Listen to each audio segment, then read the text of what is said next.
guys, good morning. Welcome back to my YouTube channel. This is Otoboy Sol. Mayroon tayong Honda Click 150i na gagawin. So ang issue nito guys ay tumatakbo tapos biglang mamamatay. Tapos pag pinalamig mo, tatakbo naman, namamatay. So pabalik-balik yung ganong sintomas niya. May history pala to guys ng bangga.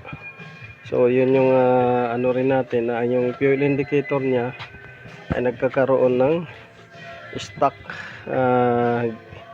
indication. So meaning kahit na low fuel is naka full pa rin or sometimes full low fuel. So yun yung ano, bubuksan din natin yung puwitan nito. So yun guys, sundan lang guys ang ating video. Sa mga nanonood pala, sa mga follower, subscriber ko, mag-message lang kayo. At saka sa mga hindi ko pa na-reply, pasensya na rin kayo kasi minsan gabi na tayo nakapahinga, so wala tayong oras na mag-reply. Minsan kinaumagahan pa ang reply natin.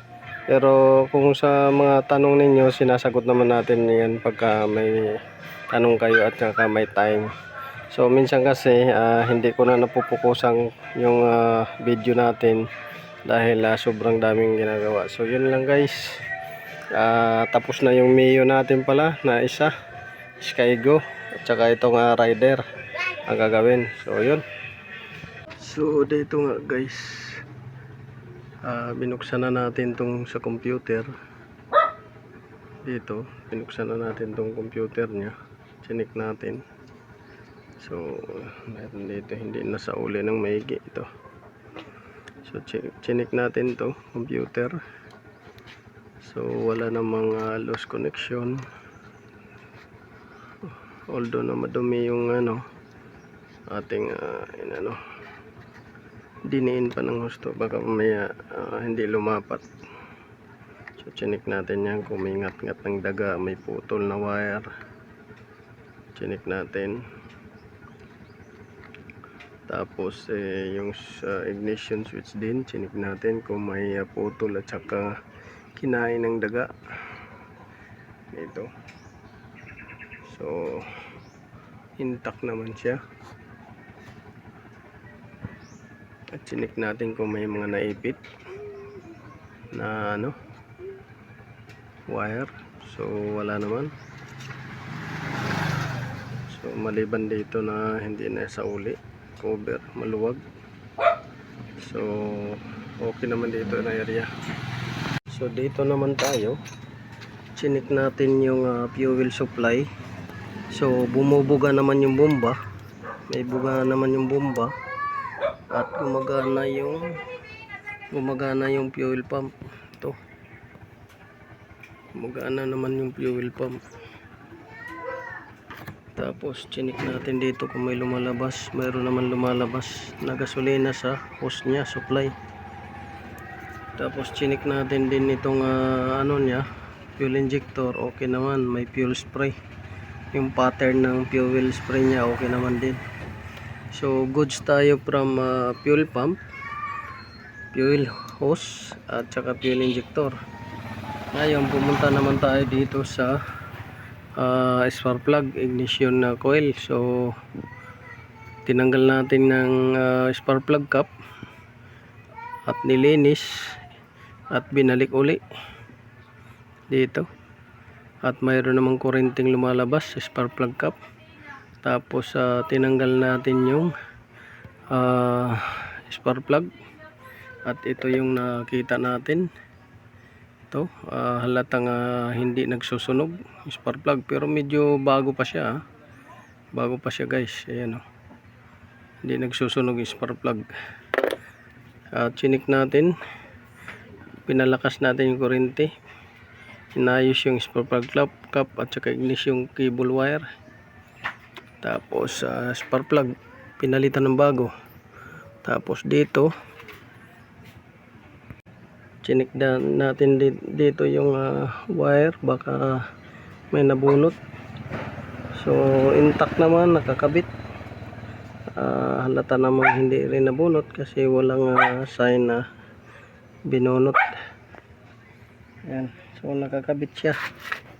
Yan, kabit naman yung dalawang connector sa gilid, yung ground at saka yung positive nya.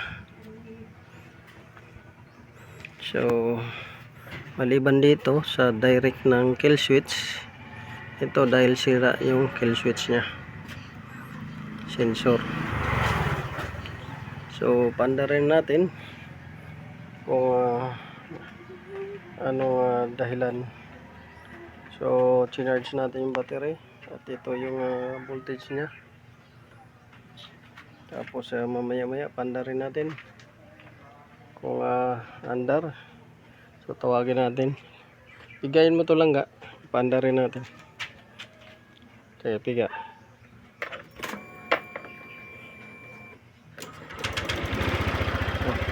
So yan, umandar na siya.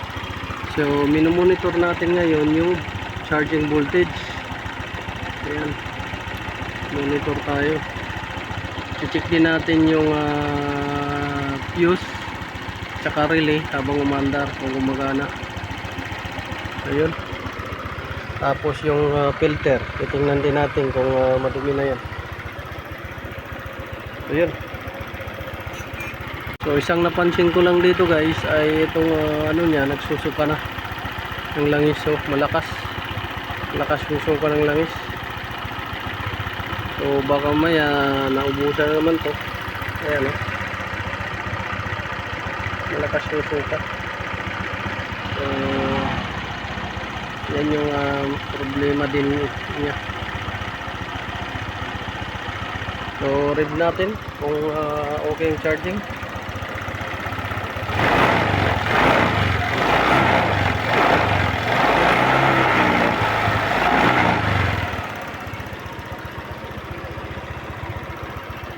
Ayun. So concern nito ay yung suka niya dyan, tapos yung filter. Check natin yung nakita natin na may suka dyan ng oil, makina, filter tsaka oil lang. Air filter tsaka engine oil ang i-check na lang natin. So yun. So ito guys, tinanggal na natin yung fuel pump. Check natin yung linya nito at tingnan natin kung mayroong nagdikit dyan na laging naka full at blink. So makikita nyo dito. So yan yung indicator nya. So check natin yan, mga wiring. May issue to ng bangga. Check natin kung nasira yung sending unit at saka mayroon dito nagdikit na wire. So yun, sundan nyo lang guys ang video na to. Yan na lang yung pinifix natin. Okay na tayo dito sa computer, nagawa na natin ng repair. So dito naman tayo sa pump. Ayan, tanggal Honda Click 150i. So sundan nyo lang guys.